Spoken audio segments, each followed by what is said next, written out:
नमस्कार, भारत होम्योपैथी के YouTube channel पर आपका स्वागत है। आज मैं आपको बताने वाला हूं ऐसे 8 टिप्स के बारे में जो आपके क्रिएटिनिन लेवल को कम करने में मदद करते हैं। लेकिन इससे पहले अगर आपने अभी तक हमारी वीडियो क्रिएटिनिन क्या है और क्रिएटिनिन हमारी बॉडी में क्यों बनता है ये वीडियो नहीं देखी है तो सबसे पहले जाकर इस वीडियो को जरूर देखें। ये वीडियो आप आसानी से डिस्क्रिप्शन में दिए गए लिंक के द्वारा देख सकते हैं। लेकिन अगर आपको पहले से ही क्रिएटिनिन के बारे में पूरी जानकारी है तो इस वीडियो को आप यहीं से आराम से देख सकते हैं। दोस्तों, क्रिएटिनिन बढ़ना बहुत ही आसान होता है। जो किडनी पेशेंट्स हैं उन्हें ये बात अच्छे से पता है, लेकिन क्रिएटिनिन कम कर पाना काफी मुश्किल काम होता है। आज की हमारी वीडियो देखने के बाद आपका ये मुश्किल काम भी आसान बन जाएगा। तो चलिए शुरू करते हैं। लेकिन इससे पहले क्रिएटिनिन के बारे में थोड़ा बहुत जान लेते हैं। क्रिएटिनिन हमारी बॉडी में एक वेस्ट प्रोडक्ट होता है जो नॉर्मली हमारे ब्लड और यूरिन में पाया जाता है। क्रिएटिनिन के लेवल बढ़ने का साफ साफ मतलब होता है आपकी किडनी में परेशानी की शुरुआत हो चुकी है, मतलब आपकी किडनी में खराबी आना शुरू हो चुका है। तो चलिए अब ठीक करते हैं आपकी किडनी की खराबी को, यानी कम करते हैं आपके क्रिएटिनिन लेवल को। इसके लिए सबसे पहले आपको क्रिएटिन क्या होता है ये जान लेना बहुत जरूरी है, और साथ ही इसके लिए सबसे पहले आपको क्रिएटिन सप्लीमेंट्स का सेवन बिल्कुल बंद करना होगा। अब आपके मन में सवाल आया होगा कि क्रिएटिन होता क्या है, तो आपको बता दूं, क्रिएटिन एक नॉर्मल कंपाउंड होता है जो आपके लीवर में बनता है। फिर इसे आपकी मसल्स तक पहुंचाया जाता है ताकि इसे एनर्जी के रूप में यूटिलाइज किया जा सके। लेकिन जो अनयूज्ड क्रिएटिन होता है, मतलब जिसे एनर्जी के रूप में कन्वर्ट नहीं किया जाता, वो क्रिएटिनिन बन जाता है, यानी कि वेस्ट प्रोडक्ट। और इस वेस्ट प्रोडक्ट को हमारी किडनी यूरिन के माध्यम से बाहर निकाल देती है। लेकिन अभी मैंने आपको बताया कि आप क्रिएटिन सप्लीमेंट्स का सेवन ना करें, तो इसका मतलब ये है कि क्रिएटिन सप्लीमेंट्स मार्केट में भी मिलते हैं। अक्सर क्रिएटिन सप्लीमेंट्स एथलीट्स और जिम करने वाले लोग खाते हैं ताकि वे अपनी एथलीट्स परफॉर्मेंस को इंप्रूव कर सकें। अगर आप अपने क्रिएटिन लेवल को कम करना चाहते हैं तो आप इन सप्लीमेंट्स को अवॉइड करें ताकि आपका क्रिएटिनिन लेवल नॉर्मल रहे। इसके साथ ही आपको आपके प्रोटीन इंटेक को कम करना होगा।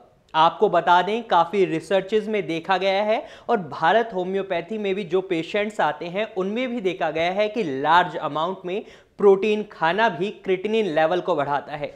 खासतौर पर रेड मीट खाना आपके क्रिएटिनिन लेवल को बढ़ा देता है, क्योंकि रेड मीट में बहुत ज़्यादा अमाउंट में प्रोटीन होता है। अक्सर देखा जाता है जो लोग रेड मीट और डेयरी प्रोडक्ट्स का इंटेक बहुत ज़्यादा कर लेते हैं, एक्सेसिवली इंटेक कर लेते हैं, तो ये उनके क्रिएटिनिन लेवल को बढ़ा देता है, क्योंकि उनकी किडनी इतने क्रिएटिनिन लेवल को फिल्टर नहीं कर पाती और इस वजह से उनका क्रिएटिनिन लेवल बढ़ जाता है। इसके साथ ही ज़्यादा फाइबर खाना आपके लिए अच्छा रहेगा, क्योंकि फाइबर आपकी बॉडी में आसानी से डाइजेस्ट हो जाता है और इसे आपकी किडनी आसानी से फिल्टर कर पाती है। फाइबर के लिए आप फ्रूट्स, वेजिटेबल्स और साबुत अनाज और साथ में लेग्यूम्स यानी कि फलियां खा सकते हैं। इसके साथ ही मैं आपको बता दूं, आप अपने डॉक्टर से कंसल्ट करें, या भारत होम्योपैथी में फ्री कंसल्टेशन आपको हम प्रोवाइड कर रहे हैं, आप वहां भी कॉल कर सकते हैं और फ्लूइड इंटेक यानी लिक्विड इंटेक की लिमिट का पता करें, क्योंकि डिहाइड्रेशन मतलब सूखापन भी क्रिएटिनिन लेवल को बढ़ा सकता है। लेकिन वहीं किडनी पेशेंट्स के लिए लिक्विड इंटेक लेना भी काफ़ी चैलेंजिंग टास्क हो जाता है, क्योंकि आपकी किडनी खराब होना शुरू कर चुकी होती है, जिस वजह से ज़्यादा लिक्विड इंटेक भी आपकी किडनी के काम को बढ़ा सकता है। इसलिए अपने डॉक्टर से ज़रूर पूछें कि उन्हें कितना लिक्विड लेना है, और हो सके तो लिक्विड इंटेक का बेस्ट टाइम आपके लिए क्या है यह भी जान लें, क्योंकि आपके डॉक्टर को आपकी रिपोर्ट्स और आपकी बॉडी का नेचर पता होगा। इस वजह से वो आपको बेस्ट टाइम बता सकते हैं। साथ ही आपको नमक का सेवन कम करना होगा। ज़्यादा नमक के सेवन की वजह से भी ब्लड प्रेशर हाई हो जाता है।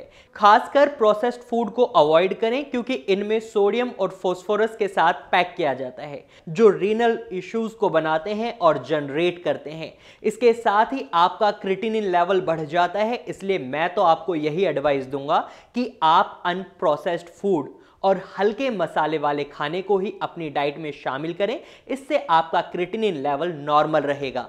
पेन किलर्स और NSAIDs को अवॉइड करें।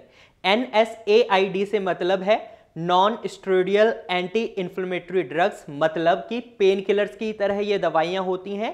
पेन किलर्स बॉडी के लिए काफ़ी हार्मफुल होते हैं, ये तो आपने भी सुना होगा लेकिन कभी माना नहीं होगा, क्योंकि हम बिना डॉक्टर की सलाह के पेन किलर्स ले लेते हैं। लेकिन ये पेन किलर्स हमारी बॉडी पर कितना गंदा इफेक्ट डालते हैं इस बात का हमें अंदाजा नहीं होता। ज़्यादा पेन किलर्स खाने की वजह से भी हमारा क्रिएटिनिन लेवल बढ़ता है, इसलिए आप पेन किलर्स को अवॉइड करें। स्मोकिंग को अवॉइड करें। स्मोकिंग करने से आपकी बॉडी को काफ़ी प्रॉब्लम्स को फेस करना पड़ता है, जो शायद आपको एकदम से पता नहीं चल पाती, लेकिन आगे चलकर ये प्रॉब्लम्स काफ़ी खतरनाक हो जाती हैं और ये क्रॉनिक किडनी डिजीज को बढ़ावा देती हैं और आपके क्रिएटिनिन लेवल को बढ़ा देती हैं, और जिस वजह से आपकी किडनी धीरे धीरे खराब होना शुरू कर देती है और आप एक किडनी फेलियर की तरफ बढ़ते जाते हैं। इसलिए आप स्मोकिंग को तुरंत ही बंद कर दें। और साथ ही मैं आपको बता दूं, आप अगर अल्कोहल पीते हैं तो उसे लिमिट में पिएं, मतलब शराब का इंटेक लिमिट में करें, क्योंकि एक्सेसिव अल्कोहल कंजप्शन इंक्रीज करता है आपकी किडनी डैमेज को। साथ ही इससे आपका ब्लड प्रेशर भी हाई रहता है, जिस वजह से आपकी किडनी पर बहुत बुरा असर पड़ता है और आपका क्रिएटिनिन लेवल बढ़ जाता है।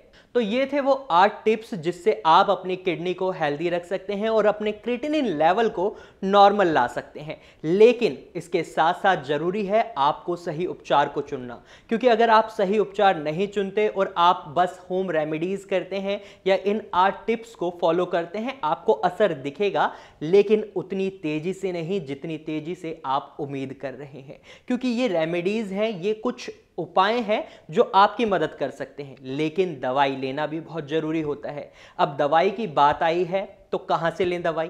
तो मैं आपको सलाह दूंगा आप भारत होम्योपैथी से दवाई लें। और होम्योपैथी ही क्यों? होम्योपैथी ट्रीटमेंट के भी कई कारण हैं कि आप होम्योपैथी ट्रीटमेंट को चूज करें, क्योंकि होम्योपैथी ट्रीटमेंट में पेशेंट के मानसिक और शारीरिक बल दोनों पर ध्यान दिया जाता है। अगर आपका मानसिक बल ठीक होगा तो आप जल्दी रिकवर करेंगे। होम्योपैथी ट्रीटमेंट में इस बात का बहुत खास ध्यान रखा जाता है और भारत होम्योपैथी में इस बात का स्पेशल ध्यान रखा जाता है। जैसा कि आप सभी को पता है, होम्योपैथी की दवाई काफ़ी इजीली डिसॉल्व हो जाती हैं। जब आप उन्हें खाते हैं तो वो बहुत ही इजीली डाइजेस्ट हो जाती हैं। जो दवाई बहुत जल्दी डाइजेस्ट होती है तो वो बहुत ही जल्दी असर भी करती है। इसी तरह से भारत होम्योपैथी की दवाइयाँ भी बहुत जल्दी डिसॉल्व होती हैं और आपको बहुत जल्दी रिजल्ट्स देती हैं। रिजल्ट्स की बात करें तो आप 20 से 25 दिन के अंदर अपनी बॉडी में काफ़ी अच्छा खासा बदलाव देखेंगे। और अगर आपके मन में अब भी कोई सवाल है, आप अपनी बीमारी से रिलेटेड कुछ भी सवाल पूछना चाहते हैं, या आप होम्योपैथी ट्रीटमेंट से रिलेटेड कोई भी क्वेरी जानना चाहते हैं, या आपके मन में कोई सवाल है, तो आप नीचे दिए गए नंबर्स पर फ्री ऑफ कॉस्ट कंसल्ट कर सकते हैं, क्योंकि यहाँ पर हम आपसे कंसल्टेशन का 1 भी रुपया नहीं ले रहे। अगर आपके मन में कोई भी सवाल है तो आप जरूर पूछ सकते हैं। और साथ ही अगर आपके मन में कोई सवाल है या सजेशन है तो आप कमेंट बॉक्स में लिखकर हम तक अपना सवाल या सजेशन भी पहुंचा सकते हैं। Thank you for watching.